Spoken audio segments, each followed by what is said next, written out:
귀하고 아름다운 찬양 진심으로 감사합니다. 십자가를 찬양하면 그냥 왠지 모르게 마음이 뜨거워지는 것 같은 느낌을 받습니다. 여러분은 지난 한 주간 동안 어떻게 보내셨습니까? 괴롭고 힘든 나그네 인생길이지만 주님의 섬세한 인도를 받으며 살아오신 줄로 믿습니다. 이 시간도 성령 하나님께서 여러분을 만나주시고 또 만져주시기를 간절히 기원합니다. 저는 지난 한 주간 동안 여주 동지방 연합성회를 인도하였습니다. 31개의 교회가 연합하여 드리는 집회였는데 우리 신내교회 성도들이 응원해 주시고 기도해 주셔서 그 어떤 집회보다 더 은혜롭게 사역을 잘 감당하고 돌아왔습니다. 집회 기간 동안 남한 강변에 위치한 호텔을 잡아주셔서 아침마다 아름다운 남한 강변을 걷기도 하고 뛰기도 하였습니다. 새벽 6시 반쯤 걸으러 나가면 강바람이 얼마나 쌀쌀하게 느껴지는지 날씨가 좀 추운 거 아닌가 이런 생각을 가지면서 운동을 시작했습니다. 요즘 우리는 계절의 변화를 느끼며 가을의 문턱으로 들어서고 있습니다. 하루하루 또 한 주 한 주 달라지는 자연의 모습과 기온의 변화를 느끼고 있습니다. 그런데 이 자연에만 계절이 있는 것이 아닙니다. 우리 인생에도 계절이 있습니다. 우리 인생에도 봄, 여름, 가을, 겨울이 있습니다. 따뜻한 봄바람이 불어오는 시기가 있는가 하면 매섭고 차가운 칼바람이 불어오는 계절도 있습니다. 화창한 날씨가 계속되다가도 갑자기 태풍이 몰려오고 강풍과 폭우가 이어지면 우리 삶의 터전이 한순간에 무너져서 우리네 인생은 예기치 못한 혹독한 겨울을 만나기도 합니다. 일찍이 지혜의 왕이라고 일컬어지는 솔로몬 왕은 천하 만사가 다 때가 있고 범사에 기한이 있다라고 말씀하셨습니다. 날 때가 있고 죽을 때가 있으며 심을 때가 있고 심은 것을 뽑을 때가 있으며 울 때가 있고 웃을 때가 있습니다. 슬퍼할 때가 있으면 춤출 때도 있습니다. 헐 때가 있으면 새울 때도 있다는 것입니다. 여러분, 자녀들을 키우다 보면 그렇게 부모 말을 잘 듣고 그렇게 귀여웠던 딸아이가 어느 날 갑자기 부모에게 무뚝뚝해지고 신경질을 부리기 시작합니다. 부모를 째려보는 눈이 이게 레이저 광선이 나오는 것 같습니다. 갑자기 왜 그렇게 달라졌습니까? 때가 바뀌고 있기 때문입니다. 우리 딸내미들이 새로운 시즌, 새로운 계절로 접어들고 있기 때문에 그런 것입니다. 그럴 때 부모는 자녀를 이상한 눈으로 바라보면 안 됩니다. 그들의 모습을 있는 그대로 받아들이고 하나님의 도우심과 만져주심을 위해서 기도해야 할 것입니다. 집에서 금이야 옥이야 사랑받던 아들이 어느 날 논산훈련소나 소집되어진 훈련소에 입대하게 되면 인생의 새로운 계절이 열려지게 됩니다. 자기만 우주의 중심인 줄 알고 살아왔는데 그곳에 가보니까 우주의 중심으로 살아왔던 수천 명의 다른 사람들을 만나게 됩니다. 그러면서 그곳에서 더불어 살아가는 것과 자기를 죽이는 것을 배우게 됩니다. 공주님처럼 우아하게 그리고 자유를 만끽하며 프리하게 화려한 싱글로 살아가던 사람들이 연애 끝에 사랑하는 사람을 만나서 결혼하게 되면 인생의 새로운 계절, 인생의 새로운 시즌이 시작되어질 수 있습니다.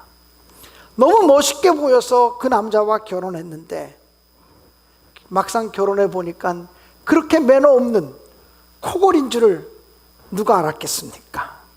그 사람과 이제는 항상 평생 한 침대에서 죽으나 사나 같이 살아야 하는 것입니다. 그래서 신혼의 시절은 꿀이 떨어지는 시기이기도 하지만 갈등의 계절이기도 한 것입니다. 간신히 적응할 만하면 아기가 태어나서 두 부부가 또 함께 새로운 인생의 시즌으로 들어가게 됩니다. 온통 세상이 아기 중심으로 돌아갑니다. 이때 남자들은 살짝 서운함을 느끼기도 합니다. 아기가 정말 사랑스러우면서도 남편이 가장의 중심으로 서지 못하는 것을 보면서 서운함을 느낄 때도 있습니다. 이 시기를 정말 행복하게 살아가려면 정말 모두가 부지런해져야 합니다. 그러다 갑자기 둘째가 태어나면 폭풍의 계절이 시작되어질 수도 있습니다.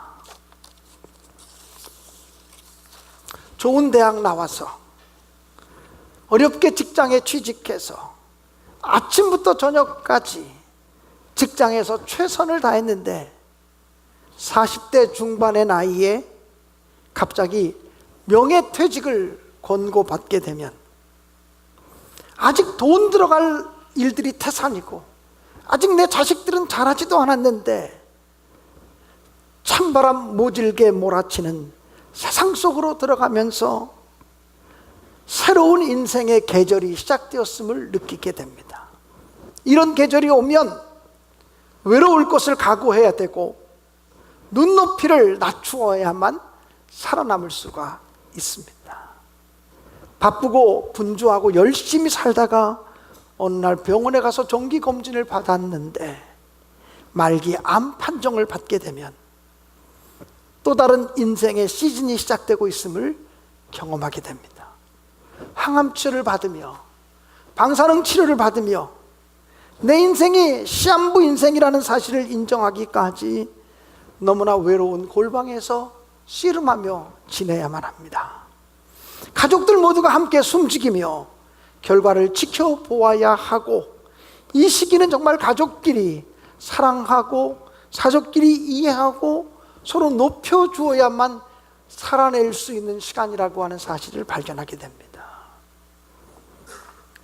엊그저께 우리 사무실 식구들과 함께 망우산을 등반했습니다.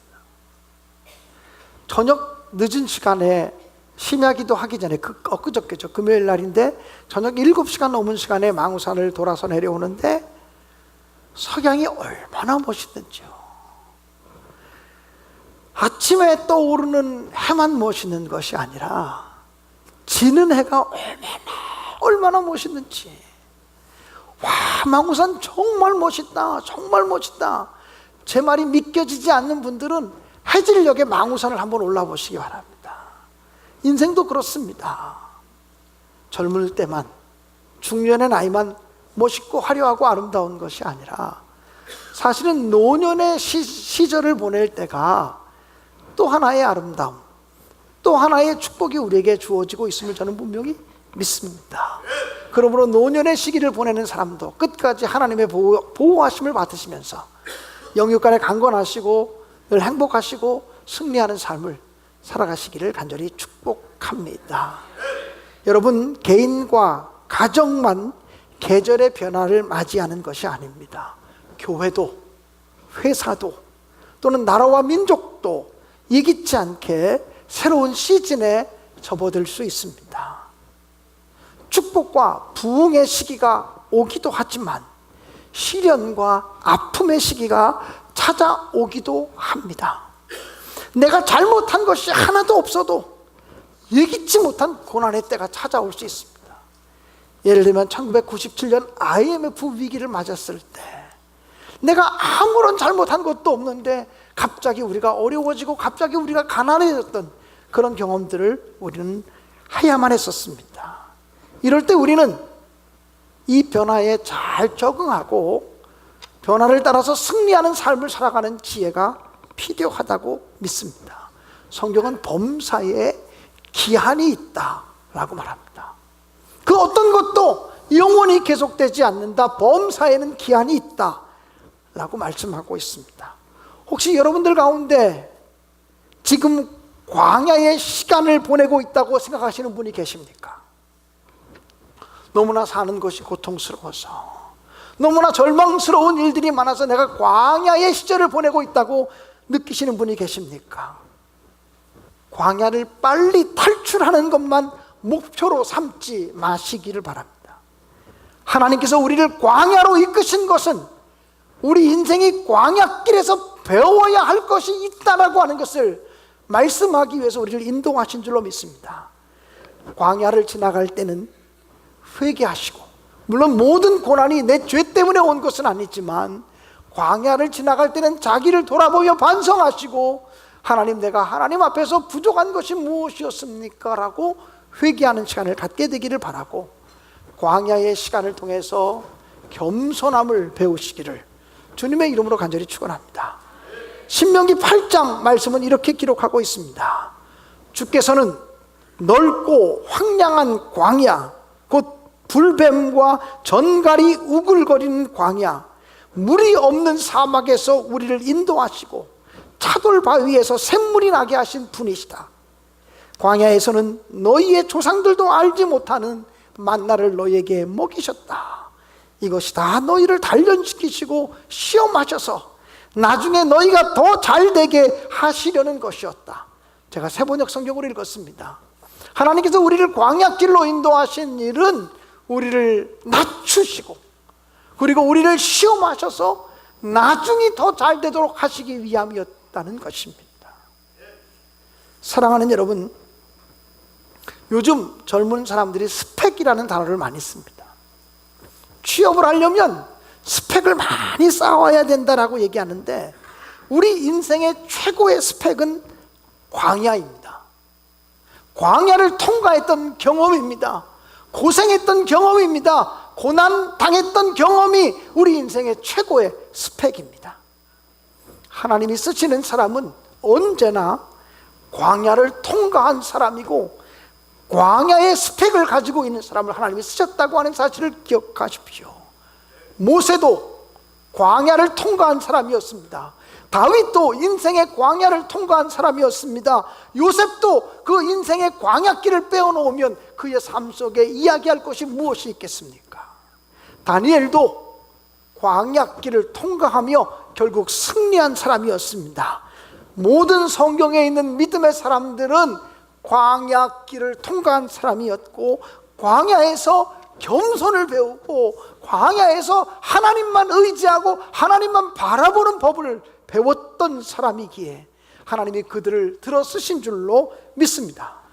그러므로 여러분들이요, 자녀들을 위해서 기도할 때에도 하나님, 우리 자식들이, 우리의 자녀들이 고난을 만나지 않게 해주십시오, 우리 자녀들이 편한 길을 가게 해주십시오라고 기도하지 마십시오. 여러분의 자녀들이 광야길을 걸어가며 광야의 스펙을 쌓으며 광야 속에서 살아계신 하나님, 역사하신 하나님, 그 하나님 만나고 광야길 속에서 내 인생이 얼마나 연약한 존재를 깨달으면서 그 광야길을 걸어가면서 겸손을 배울 때 더 존귀한 하나님의 사람으로 쓰임받게 되는 것을 기억하시기를 바랍니다. 광야길을 걸어가고 있다고 생각하는 사람들에게 꼭 드리고 싶은 말씀이 있습니다. 예레미야 29장 11절의 말씀입니다. 같이 한번 읽어보시면 좋겠습니다. 시작. 여호와의 말씀이니라. 너희를 향한 나의 생각을 내가 아나니 평안이요 재앙이 아니니라. 너희에게 미래와 희망을 주는 것이니라. 아멘. 예레미야 선지자를 통해서 이스라엘 백성들에게 주신 메시지입니다. 너희를 향한 나의 생각을 내가 아나니 평안이요 재앙이 아니라고 말씀합니다. 우리의 삶 속에 재앙이라는 모습으로, 고난이라는 모습으로, 환난이라는 모습으로, 또는 질병이라는 모습으로 찾아올지라도 우리를 향한, 또 여러분의 가정을 향한 하나님의 본심은 재앙이 아니라 평안이고, 그리고 지금보다는 미래와 장래를 위한 넓고 깊은 계획 속에서 하나님이 우리를 이끌어 가시고 있는 줄로 확신하시기를 주님의 이름으로 간절히 축원드립니다. 사랑하는 여러분, 혹시 여러분 중에 번영과 성공의 시대를 살아가고 있다고 느끼는 분들이 계십니까? 내가 지금 풍요의 시기를 살아가고 있다, 내 인생이, 우리 인생이 왜 이렇게 좀 잘 되지? 라고 느끼는 분들이 있습니까? 그런 분들에게 말씀드리고 싶은 것이 있습니다. 그런 인생의 시즌을 살아갈 때, 그런 인생의 계절을 살아갈 때 절대 교만하지 마시기를 바랍니다. 한 발자국만 잘못 내디디면 멸망이라는 생각을 가지시고 영적으로 깨어 있으시기를 간절히 축원합니다. 하나님께서는 이스라엘 백성들을 가나안 땅으로 들여보내기 전에 모세를 통하여 말씀하시기를, 내 하나님 여호와를 기억하라. 그가 내게 재물 얻을 능력을 주셨습니다. 이같이 하시면 내 열조에게 맹세하신 언약을 오늘과 같이 이루려 하심이라. 내가 만일 내 하나님 여호와를 잊어버리고 다른 신들을 쫓아 그들을 섬기며 그들에게 절하면 내가 너희에게 증거하노니 너희가 정령이 멸망할 것이라고 말했습니다. 잘 되어질 때, 풍요가 찾아왔을 때, 모든 일이 만사형통할 때, 그때 하나님의 은혜를 기억하지 못하면, 내 힘으로 이루었다, 내가 했다고 얘기하면 하나님의 심판이 임할 거라는 것입니다. 우리가 풍요로울 때일수록 사실은 더 조심해야 된다. 성경은 그렇게 말씀하고 있는 것입니다. 사랑하는 성도 여러분, 풍요의 시기에는 절대로 내가 했다, 우리가 했다고 말하지 마시고 모든 것이 하나님의 은혜임을 기억해야 합니다. 그리고 더 나아가서 하나님이 베푸신 풍요로움을 하나님의 영광을 위하여 사용하시기 바랍니다. 여러분이 만약 성공했다면 하나님이 베푸신 그 과분한 힘을 하나님과 이웃을 위해 사용하시기 바랍니다. 우리 곁에 어려움을 당하고 있는 사람들, 고난의 계절을 맞이하고 있는 사람들을 찾아내어서 그들을 도와주시기 바랍니다.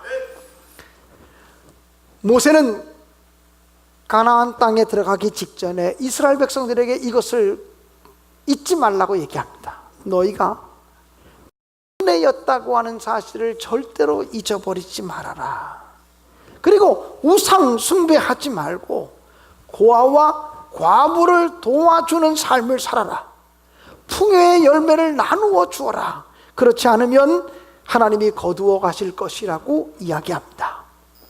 풍요의 시기를 지나가고 있는 분들에게 다시 한번 강조하고 싶은 말이 있습니다. 인생의 호경기에 오버하지 마시고 인생의 불황기를 준비하시기 바랍니다. 7년 풍년의 시기에 7년 흉년을 준비했던 요셉의 지혜를 배우시기를 주님의 이름으로 간절히 축복합니다.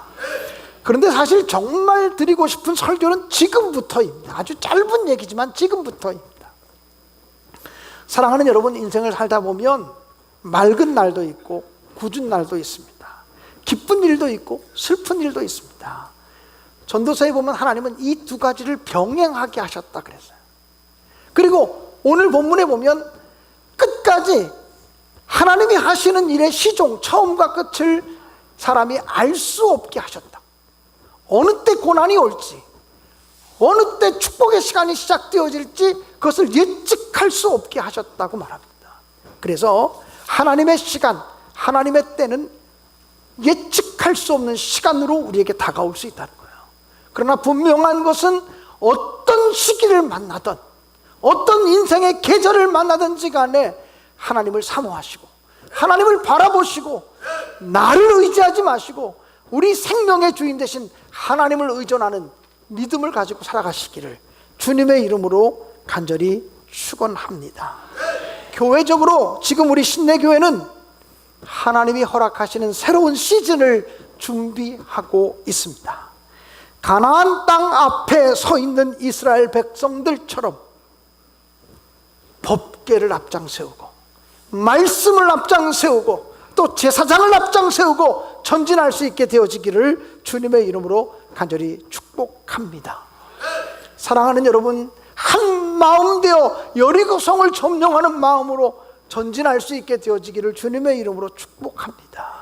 이스라엘 백성들은 광야길을 걸어가면서 조금만 어려운 일을 당하면, 조금만 고난이 찾아오면 지도자를 원망하고 하나님을 원망하고 우리가 다른 지도자를 세워서 다시 애굽 땅으로 되돌아가자라고 이야기했습니다. 사랑하는 여러분, 이곳에 나오신 여러분은 우리 신내교회에서 신앙생활하고 말씀 듣고 성도의 규제를 나누는 것으로 하나님 나라 갈 때까지 계속 이어질 수 있기를 간절히 축원합니다. 조금 어렵다고 다른 데로 가지 마시기 바랍니다. 조금 힘들다고 다른 데로 피신하지 마시기를 바랍니다. 이스라엘 백성들은 틈만 나면 과거로 돌아가자, 애굽으로 돌아가자라고 얘기했지만, 여러분 성경을 잘 읽어보시면 이스라엘 백성들이 가나안 땅을 향해 전진할 때 하나님이 홍해 바다를 여셨습니다.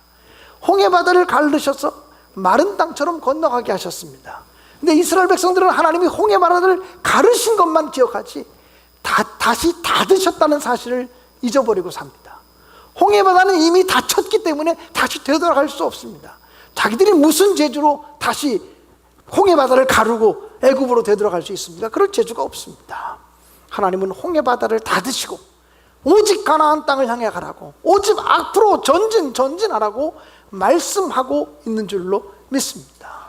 우리 신내교회가 새로운 시즌을 준비하고 있습니다. 새로운 계절을 준비하고 있습니다. 겸손하게, 또 진실하게, 내 교회가 아니라 어떻게 하면 주님의 교회를 세워갈까, 우리의 교회가 아니라 어떻게 하면 주님의 왕대심, 주대심이 선포되는 교회를 세워갈 수 있을까, 우리만의 교회가 아니라 이웃을 향해서 어떻게 하면 열리고 더 평화로운 교회를 열어갈 수 있을까, 이것을 생각하며 함께 한 마음으로 전진해 나가는 믿음의 역사를 이뤄가시기를 주님의 이름으로 축복합니다. 누가복음 9장 62절 말씀을 마지막으로 여러분에게 드리고 싶습니다. 예수께서 이르시되 손에 쟁기를 잡고 뒤를 돌아보는 자는 하나님 나라에 합당하지 아니하니라 하시니라. 아멘. 어디까지 이르렀든지 표대를 향하여 달려가겠다고 고백했던 바울 사도의 심정으로 함께 한마음 되어 전진할 수 있게 되어지기를 주님의 이름으로 간절히 축복합니다. 기도하겠습니다.